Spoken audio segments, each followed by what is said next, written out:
Hello, everybody. This is Jonathan Simkin, the president of 604 Records.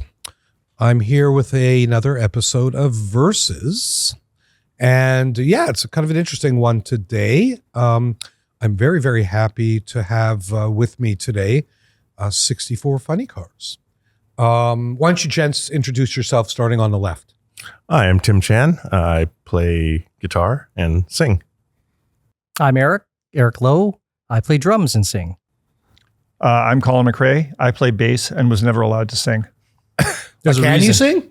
I can. But you just were not allowed to. No, it's true. Okay. It was just never offered. You can sing. Okay, cool. Let's work on that. And I'm Eric Cottrell. I play guitar and sing. Sometimes I play the fool. Ba-dum-bum. There you go. Well, thank you guys. So this is part of our Decades project. The first release was the Vancouver band Movie Land. I don't know. I guess you hit a certain age, which everybody here probably can relate to, and you start to think a lot more about the past and maybe a little bit less about the future. But I think about both. But it really became important to me to try and capture and memorialize and honor some of the great music from Vancouver and Victoria from the 90s, 80s, 90s, and early 2000s. So this one's a little unique because I think this is the only one where I really wasn't familiar with the band at the time. I became familiar, but and it was a name I had heard. But I was kind of late to the music business myself. I wasn't really in the music business until like 93. So let's go back to the beginning, because I think it was the two of you who started the band, or am I wrong? Was it you guys met in high school? And Yeah. So Tim and I have, I met Tim actually in grade 6. Wow. But I barely knew him. And it wasn't until I got to high school that we actually really connected.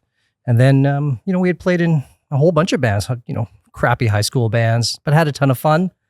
And then I moved to Vancouver. And when I came back looking for a band to join, the first person I thought of to call was Tim. So what year are we talking ish? 85? For the start of Funnycars. 87 actually was the start of the Funnycars. So, oh, wow. Yeah. So I met Eric in high school, as he said, well, before high school, of course, but as he said, we had 64 Funnycars, actually our fourth project together. We were in a band in high school called The Rivals, which actually put out a cassette. And then we had a couple of fun projects. One was called The Electric Bananas, where we did like 60s garage rock covers. And then also Howling Breakdancing Grapefruit Society, which was a parody band of the hair metal bands at the time. It was a lot of fun. Us and a bunch of other people got together, and then Eric moved to Vancouver for a couple of years. He went to dental mechanic school. Can you cut that part out? But then when you were in Vancouver, you got to know people like in DOA and that's right. 5440, Pointed Sticks, all those bands. You played, didn't you sub in with the Dayglows as well? Dayglow Abortions. When I moved to Vancouver, the Dayglow Abortions actually moved around the same time, and that's like, hey, someone I know from Victoria, and so shared a practice space and kind of jammed with them, and they had a residency at the Smiling Buddha for a couple months or something like that. And one day, I think Brian, or Bonehead as he called him, sprained his arm. And so I sat in for 14 shows. So I became a Dayglow Abortion. Brian That's Brian, he was in DOA. No, he was the drummer of the Dayglows. Brian Whitehead. Oh, okay. Yeah. Okay. Yeah, that's interesting, because I feel a little bit better that I wasn't as familiar, because like in 87, I was still in law school. Like I wasn't even, I had no idea I was going to end up in the music business. But, and so you knew each other in elementary school, but you didn't really connect till high school. Was it like, oh man, I thought you were a loser. And you're actually okay. Tim's a grade older than me, I think. So by the time he was over there with that group and I was over here. And yes. What it was is he brought his guitar to elementary school. Yes. And I just went, cool. And that's about it. Show off. And then by the time we got to high school, we connected through school band. Yeah. Concert band in high school. So got you. Yeah. And then, so how do these shorts wearing clowns get involved? That's a joke. It's a joke. How, well, the shorts isn't a joke. The clown was. How do they get involved? How does that all happen? Yeah. And when? Well, I was a couple of years younger than Eric and Tim. I bet you still I are. remember I was in grade 9, barely had pubes at that point. Yes. And they played at the high school lawn at Oak Bay High School in 1982. I was just like, these guys are cool. This is what I want to do. Do you remember the name of the project at the time? That was the Rivals. The Rivals. The Rivals with a Y, just to be super. Yeah, don't forget that. This is not something you want to release. The Rivals? Yes, you do not want to re-release this. Yeah. But we have been re-released though. Yeah. Sorry. We were on a Victoria Punk compilation. But like so many like bands, like University Radio was like a huge like connecting point for us. So when I was at UVic, got involved in the University Radio station, got to know Tim through that. And then somehow, I don't know, Tim's like, I heard you play bass. I was like, yeah, I play bass. Not really, but yeah, I play bass. And then Tim had recently released a cassette under the name Not Bob Smith that was very popular at the time, like at CFUV. Maybe even got some CITR play as well. Probably. I don't remember, but possibly. Yeah, it should have. was like my solo project at that time. So Tim had songs and he'd written some new stuff, and he's like, well, Eric wants to play. Maybe we should start something. So like our first practice, which was like in August of 1987, was just the three of us. Probably not even a month after that, then Mr. Eric Cottrell showed up for second guitar. Yeah, I don't know how did I get involved with that? Your previous band like broke up and then they reformed without you. Yeah, and it was a small scene, Victoria scene. So I was going to shows and I knew the Rivals. And did I know you guys from the radio station probably as well? So once you guys started getting together, you asked me to join in and that was it. Gotcha. Okay, so wow, lots and lots of questions. Do you have pubes now? You've got that condition, right? No, they've all fallen out now. I see. But there's a good form couple of alopecia that just only affects certain. Exactly. Okay. Sorry, I couldn't resist. I'm sorry. Okay, how old would you guys have been in? I mean, I guess you know how old you would have been in '87. Like, I'm trying to. Are you guys in university at the time? Yeah, I was a young buck, so I was like 19. Okay. And the other guys were like 21, 22. So early 20s, late teens. Okay, cool. And I'm curious about what the scene was like in Victoria. It's always been an interesting music scene there, and one I've always had a bit of trouble understanding. I guess if you're not right in the middle of it. About the most I've ever gotten involved is probably Armchair Cynics, and that's so much after this period of time. It's like the early 2000s. But can you tell me some other bands who were around at the time that like were your contemporaries and who you liked or who you were competitive with? I'm really curious about that. I would say the big one was No Means No, right? That went on. Of course, No Means No, and they're big in Victoria, hugely popular, great guys too. All of them are really great guys, and so we always looked up to them, and there's a whole bunch of bands. The Wardells. Yeah, the Wardells, another one. The Wardells, like, wow, that doesn't even ring a bell. Who were they? Or like they became the Sweaters when they moved to Vancouver. I remember them. Yeah.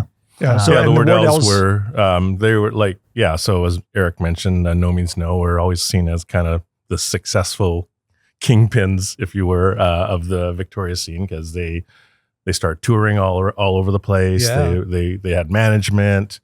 They Laurie Mercer. Laurie Mercer, there you go. Yep. Yes. Yep. The nice bakery shop he owns now. Have you seen that? Yeah. It's right by my house. So okay. I see Laurie at least once a week just when I'm walking by the bakery. Sweet Thea, we'll give him a little plug. Yeah, Sweet Thea so Bakery. good. You're welcome, Laurie. I'll come by for the free pastries. Thank you. But so No Means No.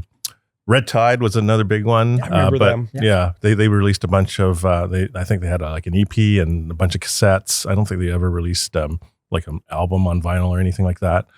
But yeah, those were kind of the big bands. There weren't really many bands like us. Like we're other than the Wardells, like we're kind of like power poppy, jangly pop kind of band. But we didn't really have that many contemporaries, and so when there was a given bill, like at a club or at a all ages venue, it'd be quite a mixed bag a lot of the times where you got, punk bands, hardcore bands with a band like us, right, kind of thing. Yeah.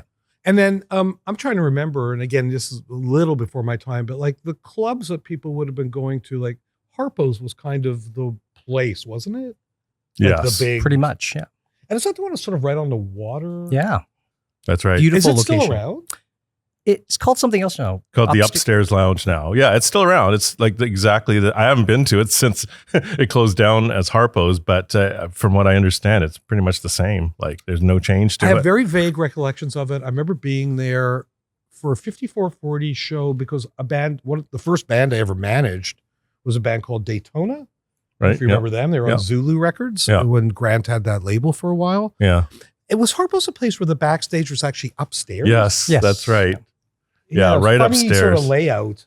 Yeah. But like, based on the tours we've had, it's one of the best venues in Canada. Like it is really well set up, sound man, lights, like the whole works. Like very few venues are like that across really Canada. well managed. Yeah. We were very fortuitous because that, like in that late 80s period, like Gary and Marcus at Harpo's started to get more committed to like not just having cover bands, not just having blues bands on the weekend, which is pretty much most of the vibe, I would say, except for like the odd other act that would come through.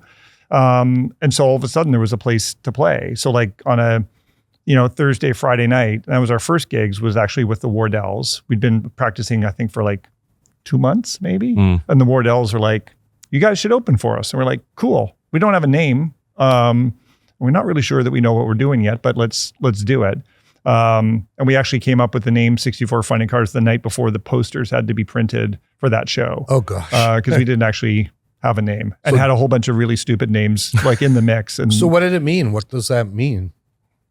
64 Funnycars. I mean, I know what it means, but what does it mean to you? I mean, was there a reason? Wasn't there an event in Seattle? Like we listened to Seattle radio stations. Seattle radio stations came through to Victoria, and there was always advertisements for this funny car event in Seattle called 64 Funny Cars. Oh. I don't know why 64. Yeah, I don't know why. I guess because they just would. But it's 64 funny cars. Yeah, echo.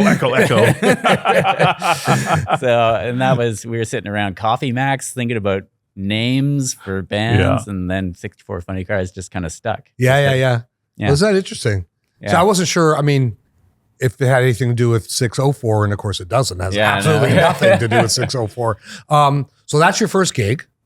Yeah, I think so. With At the Harpo's, Wardells at Harpo's, Yeah. Luckily, we played 2 nights because the first night I had a panic attack upstairs in that little green room at Harpo's when Marcus Pollard says, okay, you guys are on in 15 minutes. I'm like, how do I get out of here? Like, I don't know what I'm doing here. And then next thing you know, we're on stage and played that first night. And it went okay. And then, but we got to play the second night. And you felt more comfortable that second night? Moderately so. Were we doing covers at that time? Like, did we We have did original a few. songs? We did a few. What's here? What covers did you guys do? Do you remember? Oh God.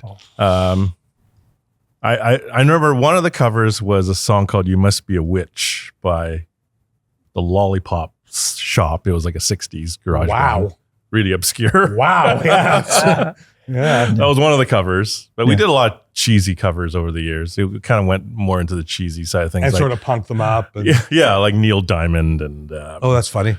Grand Funk Railroad and stuff like that. Yeah. But being in a small city like Victoria, where it's a little bit sleepy, to have a place like Harpo's where, and it was about that time that they started their Alternative Mondays series, which started to get like amazing bands coming through. And so we could open for a really good band on a Monday night to 300 people packed until 1 o'clock in the morning. Like that didn't happen in Victoria, a few years even before then. Is Victoria sleepy? Is that a good, I've always found it, I've been there so many times and I still find it a bit of a mystery, not in a bad way, just sort of, it's definitely not Vancouver. I mean, it's a real different vibe.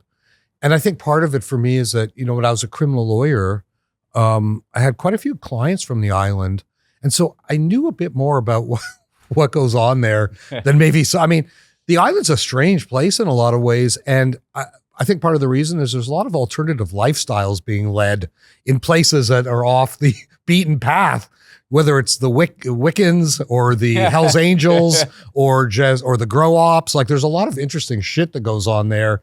You go to the city itself and it's very prim and proper, and you don't have to drive very far outside of that to kind of see how the, does that resonate at all? I mean, does that seem? It's if you go out to Souk that way, that direction, I think definitely a lot of alternative stuff happened out there. Yes, yes. The west coast of Vancouver Island are heading to Port Renfrew that way. Yeah. Like I always just found it sort of fascinating, and lot of like a lot of homeless people, but that's like Vancouver as well. Yeah. But I remember there was always that when I'd go there to see bands and stuff. There's that 7-Eleven. I don't even know if it's still there. Yeah. I just remember there's a real intense like homeless scene of like people from Quebec. I'd always go there and it'd always be like, I don't know interesting. why. I just was like, Oh, Victoria's so temperate. And Yeah, exactly. Yeah. The weather's so nice. yeah, got you. More sun than Vancouver, I believe. That's why a lot of people That's probably true. just down there. Victoria, there's always like a traditional stereotype of Victoria is like the home of the newlywed and the nearly dead. I don't know if you've heard that before. No, but that's pretty good. That's So it's pretty definitely, it was known as a retirement center. government town. Government town. Yeah, it's, the capital of BC, of course. So a lot of government workers. So, and the university. And thank God for the university. There's always young people going Yes. there. And I think that helped things a lot in terms of building like an artistic community or a musical community as well. Yeah, I lived in Yeah. Ottawa briefly, Yeah. and Victoria reminds me of Ottawa a little because it's that interesting combination of government, tourism, school. Right. So I always felt like it had a similar vibe. So other than Harpo's, I'm trying to think of the other places there. I mean, obviously you Hacienda. played at the university from time to time. Yes. Felicitas. Is- That was the name of the university pub. Got you. La Hacienda was the big one. Was that part of the university too? No, that was a club at Market Square down the. Is that the basement one? area. Does it have a different name? Because I remember going in the 90s going to a club that you'd have to walk up it's right downtown. You'd have to walk up a flight of stairs. Well, there was one called The Limit in the That's it. 90s. That's exactly it. Yeah. Is that still there? No, that only lasted a few years because that was that was the post Harpo's venue where that Marcus and Gary who ran Harpo's. They started that as well? Yeah, because Harpo's, that's when they closed down and changed into what it is now, which is a dance club. But yeah, so they got that venue, The Limit, and I think that only went to like the late 90s or early 2000s. I saw some good shows there and put Yeah. on some good shows. I mean, I remember we did Matthew Goodband there Okay. a couple of times. Okay, yeah. So it was stuff like that, like Yeah. pretty popular bands were playing Yeah. there. Oh, yeah. Yeah, absolutely. Yeah. And then what about the club that is now is it the Capitol Ballroom now? Oh, it used to be, For years it was New York, and then 94th Street. And then it was, I can't remember the name Joseph. after that. Yeah. But yeah, it's Capitol Ballroom now. It's gone through several different names. Yeah. Yeah.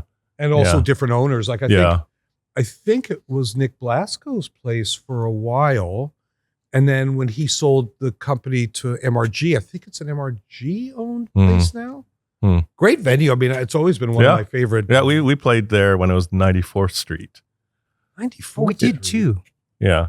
Yeah. It was a reference to the Commonwealth Games that were being held in Victoria that year, 94, just like copying 86th Street here in Vancouver. Got you. That makes sense. Yeah. Yeah. That makes sense. So, when did you make your first like record? So you go, you have your first gig, you're starting to have some prominence in that city. And how does it lead from there to like starting to record?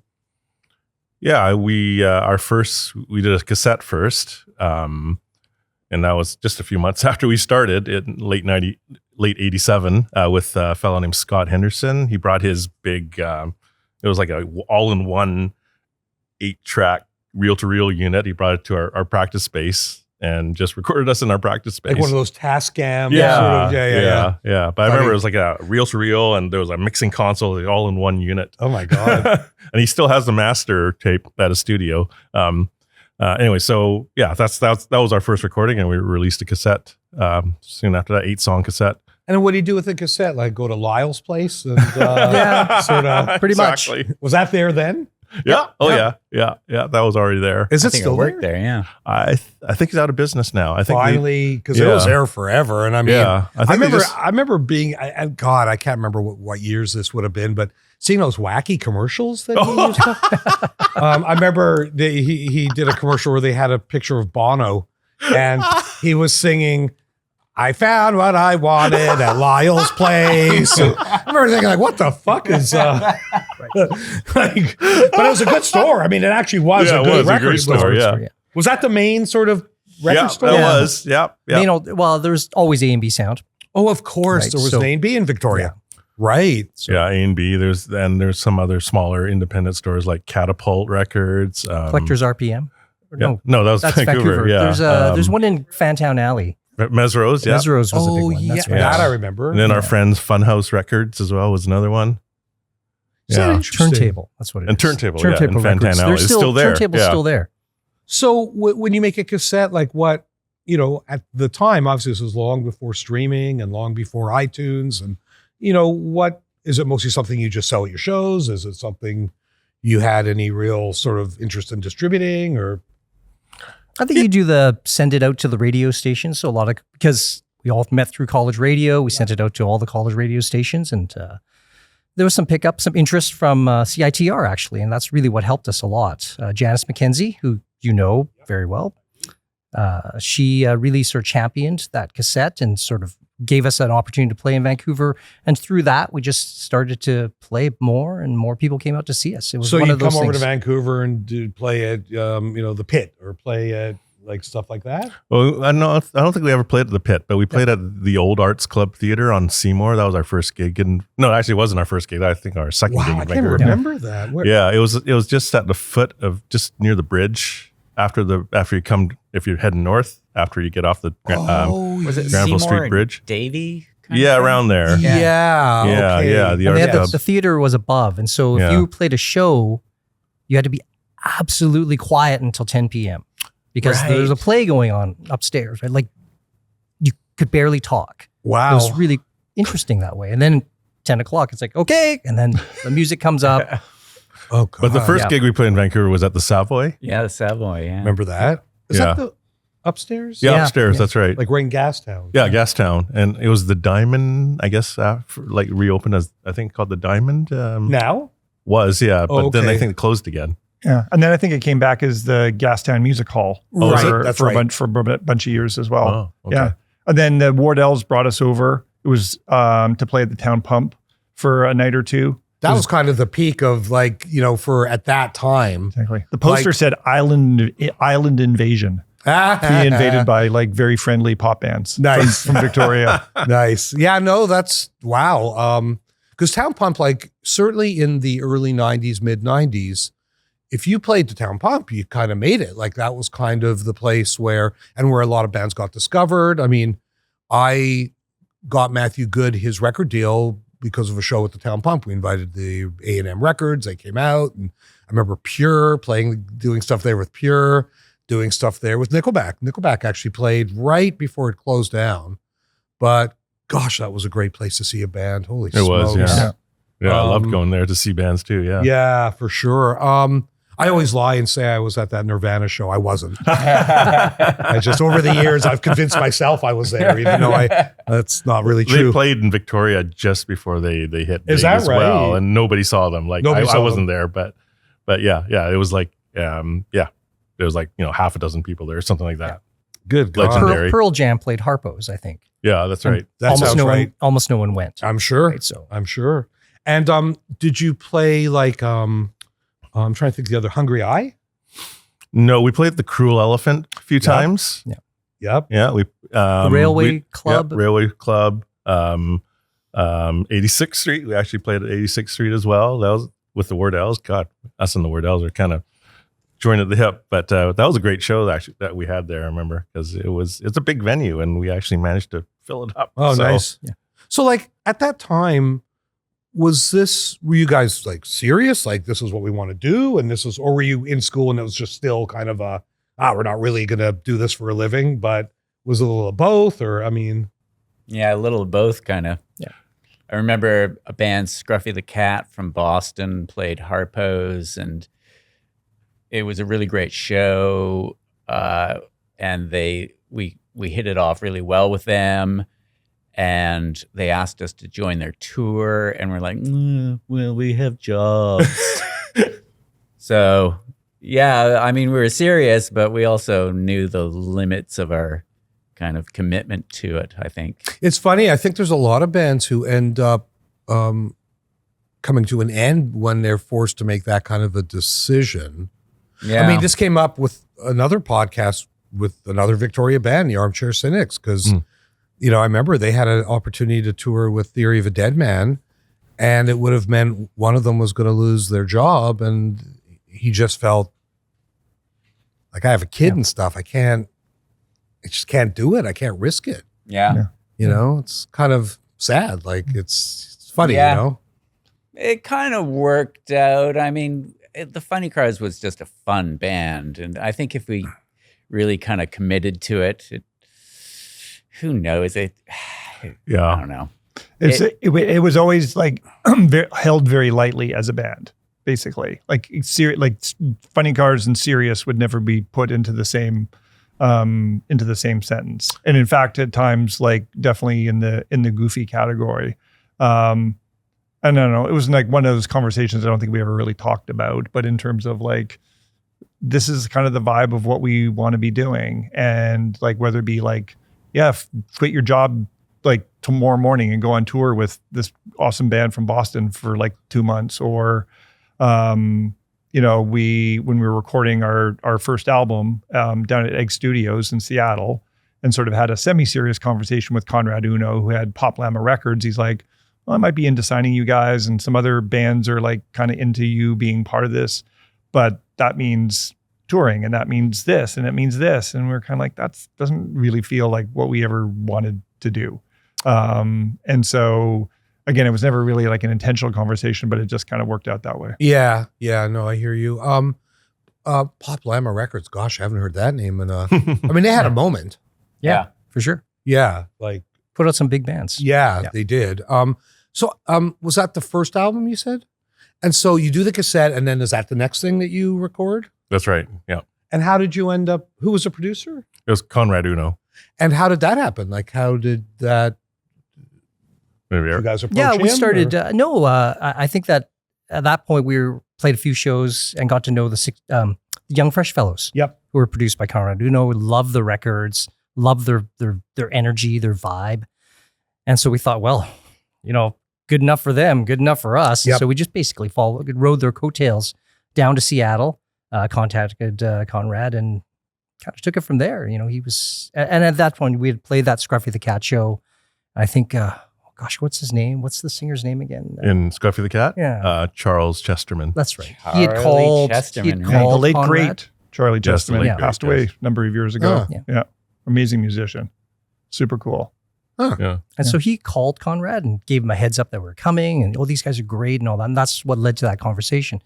So there was it's just all these things coming together, and we ended up playing in Seattle. It was, I think it's still, at the time, held the record, and possibly for a long time after, as the fastest complete recording ever in the history. We did it in 36 hours. Oh, wow. We had rehearsed and rehearsed and rehearsed, went down Like there. a full length in 36 hours? Like 10 songs? tracks. 10 songs? 10 songs, I think. And we just rehearsed, like, went in and just recorded. And then Wow. back, you know, vocals, lead guitar.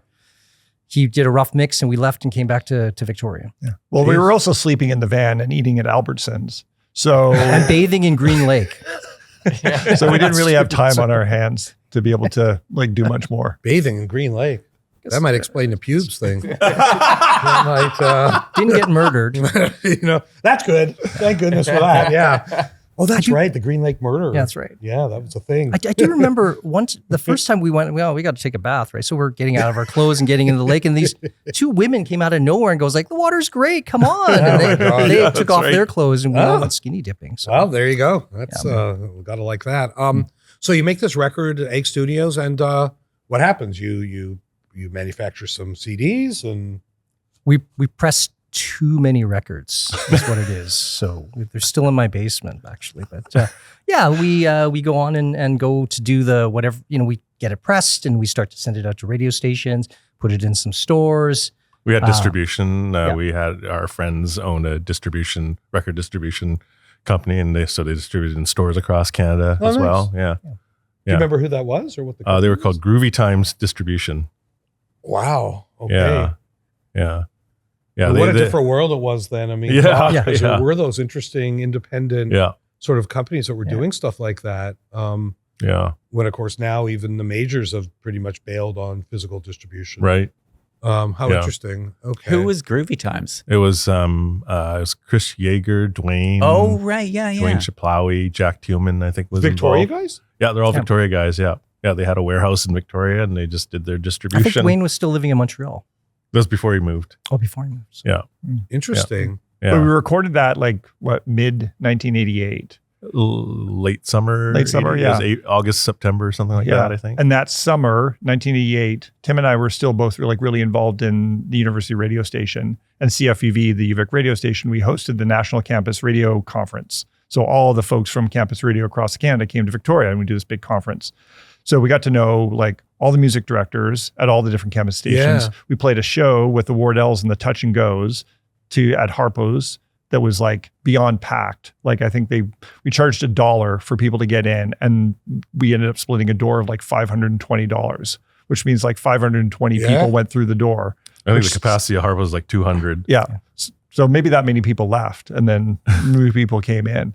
But it worked out really well because then the album came out and these music directors across Canada knew who we were from that show and from the conference. So next thing you know, like we're getting copies of the National Campus Radio charts. And like all of a sudden we're like right in the mix of like the top 10 across Canada, which seemed mind blowing at the time. Of course. I think some of that money came from a bake sale.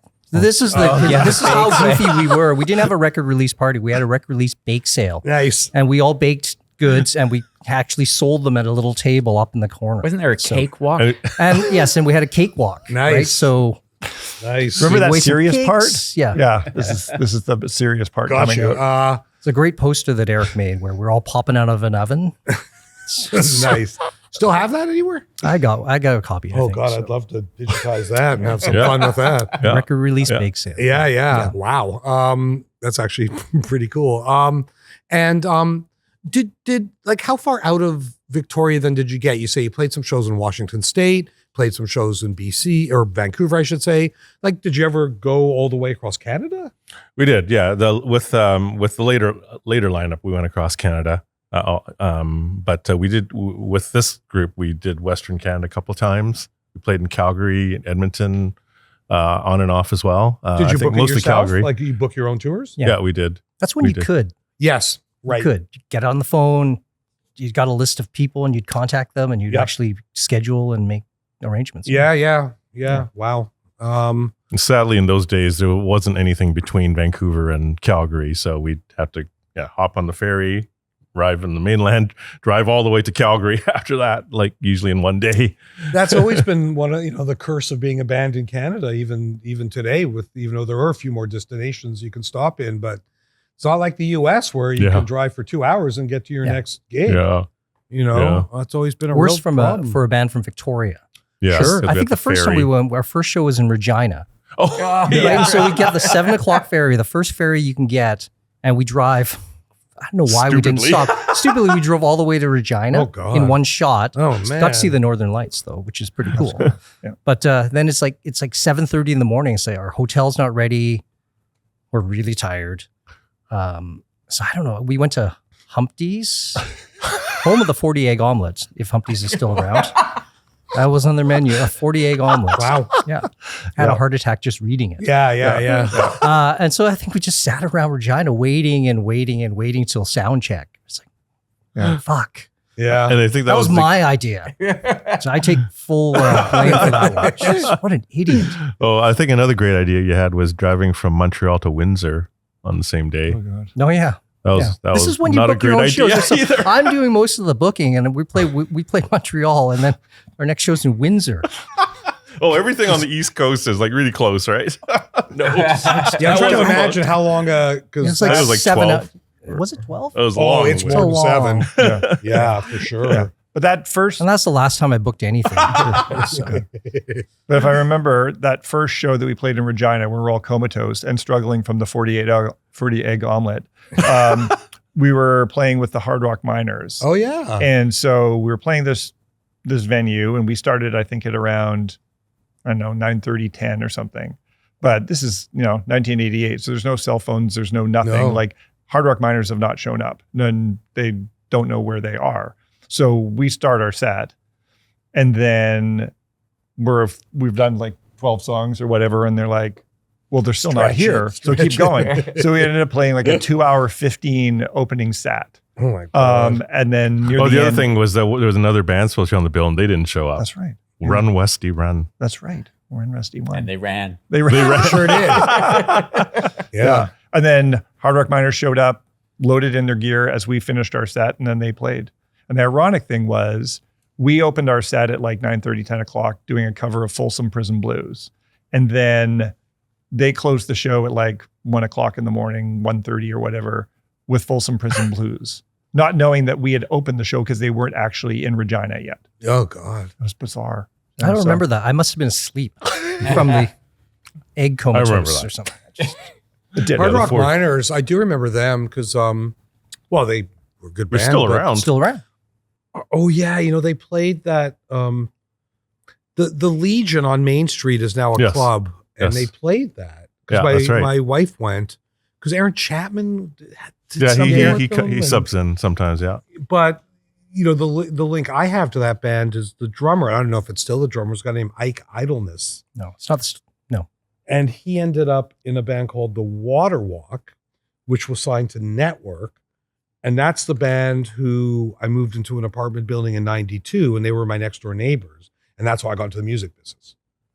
Oh, Like- really? Wow. Oh yeah, no, I didn't even take copyright in law school. I just was friends with Dale and Lynn from The Water Walk, who were signed to Network. And yeah, that's kind of how that happened. Just a weird fluke. That's awesome. Yeah, it's a weird story. Like I didn't go looking for it, which I think is one of the reasons, I like to think one of the reasons we've done well is because I don't come from the music business, didn't really have all those weird ideas. And, most people who do the kind of job I do are people who tried to be musicians and didn't work out. So, they love music so much. They still want to get involved and stay involved. It's like, well, damn it, I'm not going to become a singer. Well, I'm going to start a record company or I'm going to start a management company. Whereas I just fell into it by accident. So What you missed out on is the orgies. I missed out on the orgies. Oh my God! If you had come from that's where your path could have been different. My path could have been different. I don't disagree with that. And then, okay, so you put out that first album and I mean, keep going. I just like what comes next for you guys then? Just play a lot of shows, I guess. Really. Yeah. Yeah. I mean, when we toured, I mentioned we had distribution. So, we play a city and it'd be in the record store, which is always nice. And as Colin mentioned, we were able to send it out to campus stations and, see airplay across Canada and playing a lot locally and outside of Victoria as well. And then we did it again. We just went back to Egg and recorded an EP in early 1990 called Hog Wild. Yep. And there's actually a bunch of outtakes from that. So we released 4 songs from those sessions. And there was a bunch of outtakes as well. We did a song with Scott McCoy of the Young Fresh Fellows. That was an outtake.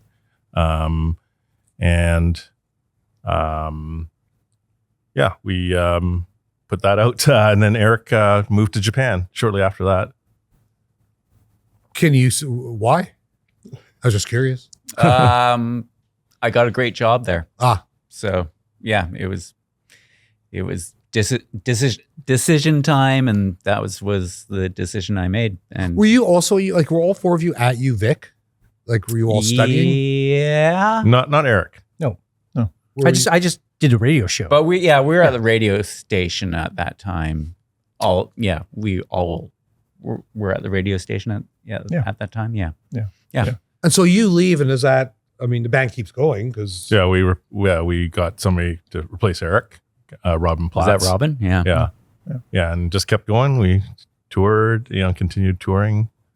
And then I left because I also had to get out of Victoria, like Eric. I mean, I think that's the one thing about Victoria is like it works until it doesn't. it doesn't, and then it's like time to go do something. And I'd graduated, and my girlfriend and I wanted to travel, and it was just kind of time to get out of Victoria and go do some different stuff. And was that the end of you with the band? at that point? It was. And did he get replaced? Like, did you keep going at that point? Yep. How long did you keep going after the two of them left? We went till 92 in the original run. We put out another cassette in 1991, continued to tour. And then, in 92, we just called it a day. Actually, the other two guys that we got to replace, Eric and Colin, they decided to take off and do their own band. So, and there, Eric and I took lay low. I think you joined another band after that. I may have, yeah. Yeah. And then we started another, then Tim and I again started another band with called Sorry, I believe. Yeah, Sorry. Yeah, with Marcus Pollard from one of the people that booked Harpo's. He also is a bass player. And Kim Stewart, who played in the Vignettes. Right. If you may remember the Vignettes. I remember the name. Carolyn Mark was one of the, actually, I think it was Carolyn Mark's first band. It was, yes. Yeah. That's interesting. Yeah.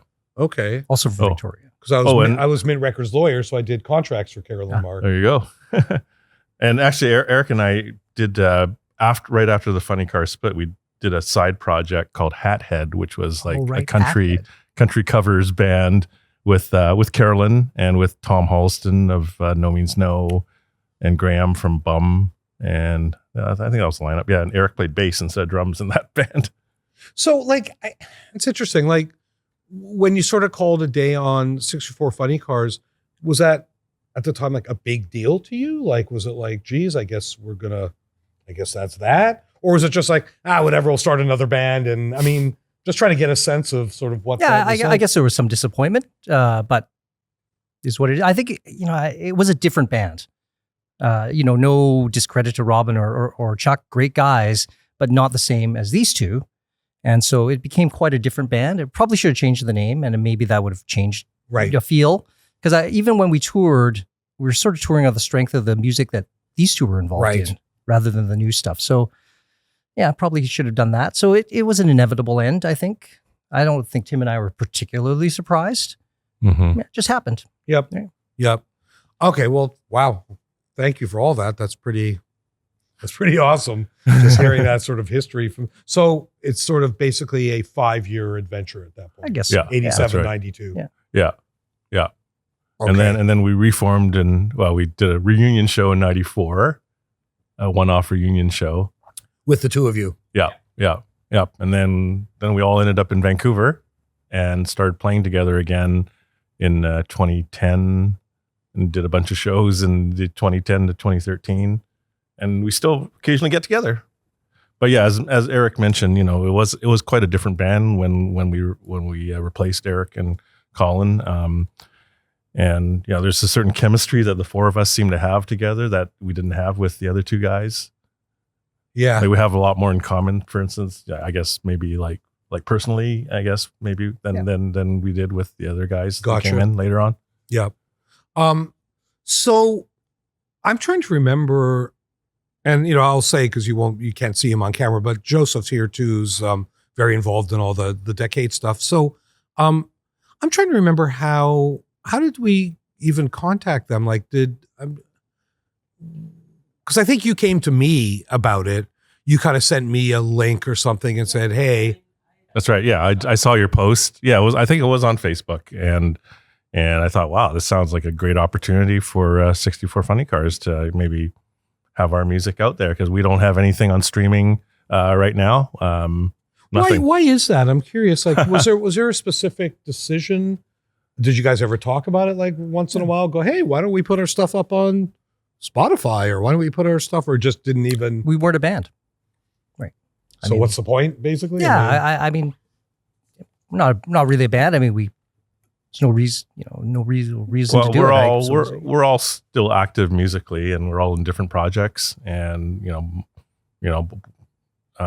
we're focused on our current projects for the most part, and 64 Funnycars is kind of in the back there, and just really most of our efforts are in our current projects for the most part, and anyway, I had in the back of my mind to eventually like post some stuff on SoundCloud or Bandcamp or whatever, but I'd reached out to Joseph and this opportunity came up, and here we are. Yeah. How what's it like all these years later to, that you're suddenly the music's going to be out there and going to be promoted? And I mean, you excited about it? You nervous about it? You I'm just looking forward to nonplussed about it. I mean, how do you feel about it all? just looking forward to the orgies.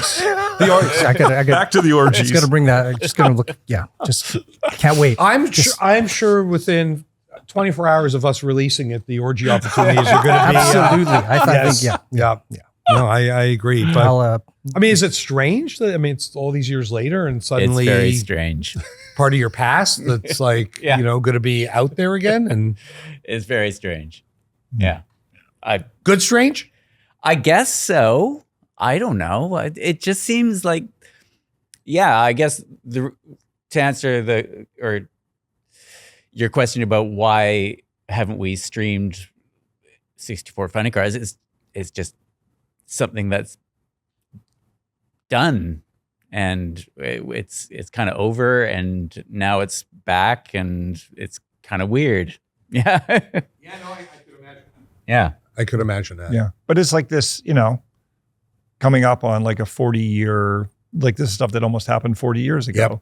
And our relationships and like our hanging outs and like playing the odd shows. And, when Eric comes over from the island, like we get together, like and play, like we're going to like, after recording this today.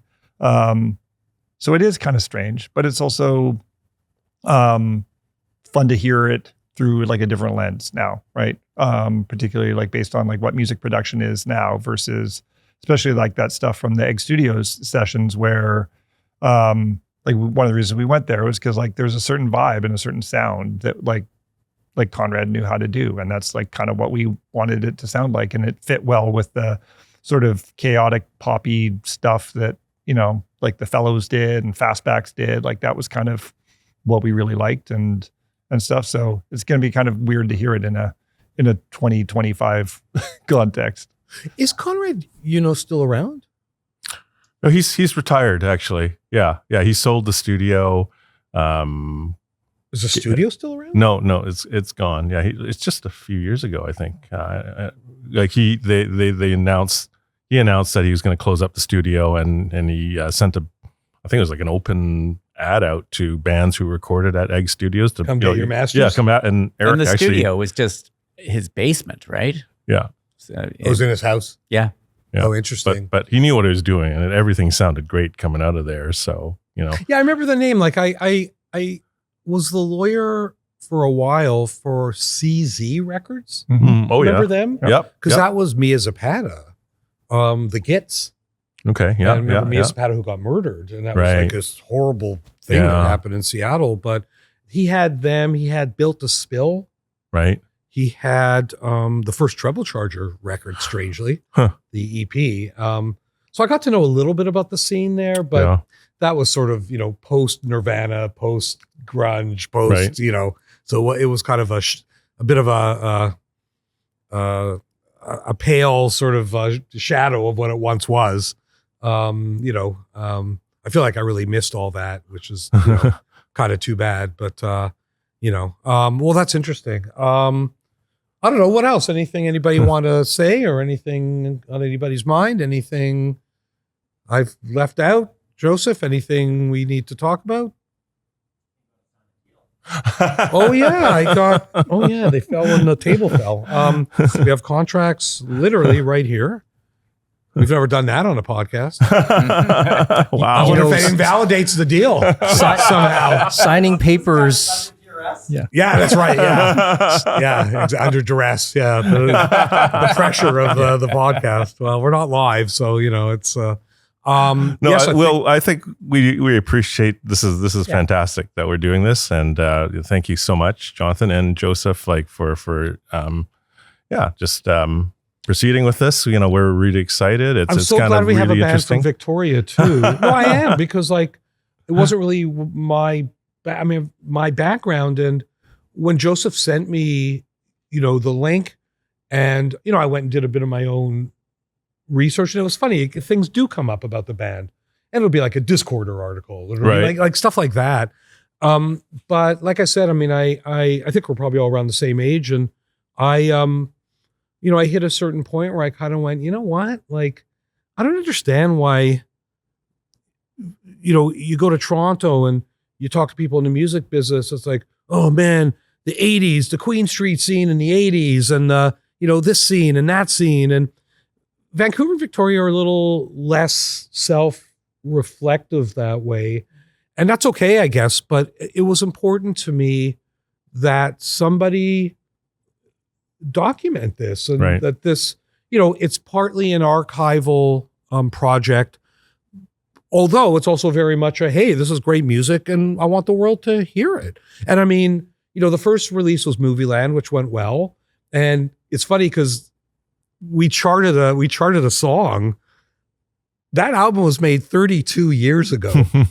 And Alan, who now lives in England, called me, and I don't know if he was in tears or it just sounded like he was, but he said, dude, like, I'm telling my kid that I have an album charting in Canada that I recorded 32 years ago. It's like insane. Like, it doesn't even, but it was nice. It was such a lovely moment to kind of say, you know what, like, the music business is funny, and a lot of what happens has to do with luck and where, being at the right place at the right time. And so many great bands just never got maybe the attention that they deserved. And to the extent that we can help shine a light on that, I'm just thrilled to be able to do that.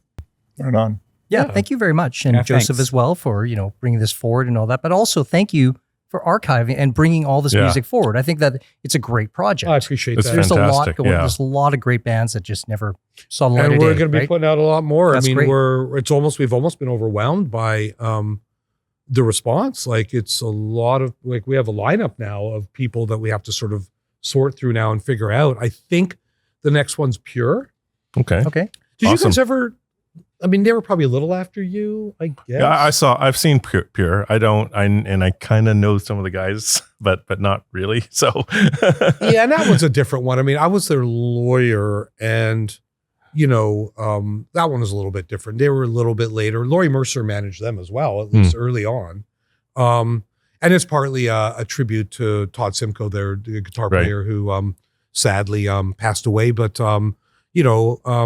but we've got a big list of bands that, and I've been trying all sorts of stuff. Like, you remember Copyright? Oh yeah. Yeah. So they made that famous record at Geffen, and that's when Geffen was run by David Geffen. And I mean, the guy who signed them signed Guns N' Roses. And Tom famously insulted David Geffen at their CD release party, and he dumped them the day the record came out. I bought it at Oak Ridge Mall at Music World the day it came out, and it was already had that deleted punch. The whole punch. Yeah, on the the whole side. punch in it. And I tried to buy the record last year. It is, I don't know if any of you have heard it. It's an Oh, I have. Yeah. incredible I have. record. have I it have too. the album. And I tried to buy it off of Interscope, and major labels are just horrible about stuff like that. They'd rather have it sit there, collect dust, not have anybody hear it, not make any money off of it, rather than, let somebody put it out, which is just like, Crazy. broke my heart. But it's so thrilling to do stuff like this, and we're really excited. So you're thanking me, I'm thanking you for for trusting us, because it's your legacy, and we take that seriously, and that means a lot to us. And we'll do our best to get it out there and get some appreciation, Yeah. even if it's almost 40 years later. Yeah, great. Thank you. Okay, so thanks everybody. I look forward to the next episode of Versus. I have no idea who's next, but we'll find out. And thanks everybody for listening. Really appreciate it. Thank you. Thank you.